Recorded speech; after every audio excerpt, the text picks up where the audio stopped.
has to be worked out. I don't know. I think it needs to be worked out through the Saturnian systems. It needs to be worked out through the legality systems. And we have to really pay attention right now, because everybody who took that jab, including you know who, Queen Gray, basically they're not human beings anymore. This has been something that has been clearly come out and stated by several doctors. I think there was doctors in Switzerland. There was all these tests that were done. They have proved it. The people that took the jabby jab are essentially not human beings anymore. And so this is bringing a real ethical problem forward in terms of genetic morality, genetic, what's the word, discrimination. We're going to have just genetic discrimination lawsuits that are about to be coming forward. They're going to have, one of the things I've seen, and I texted this to you, Rob, we're about to have a big push for human genetic testing, where people will actually have to prove that they are human.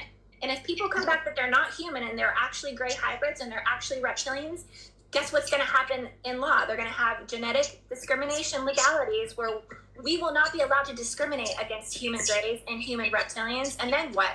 And then where are we at as a species here?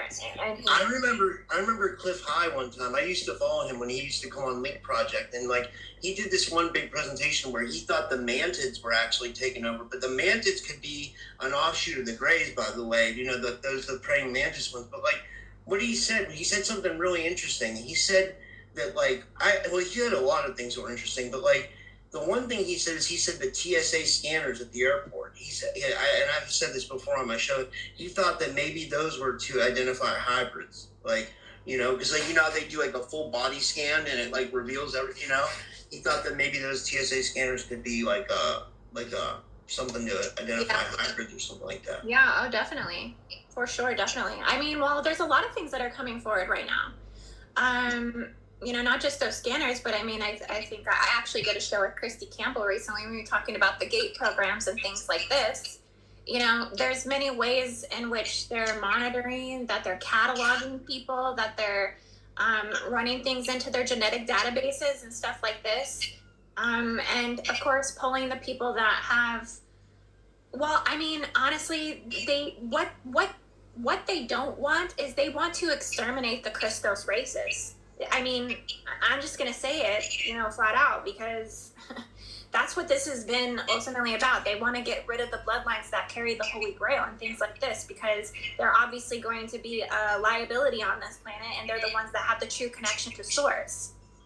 Yeah. So a lot of these beings that don't have the connection to Source, and they think that they don't have a way back to Source, they are desperate to cling on to the beings that do and take whatever they can from them and harvest, because they know they can. They've been getting away for so long. Yeah. So do you think there's like other like positive races that want to intervene, or like do you think we have a way to beat the grays or something like that? Or what?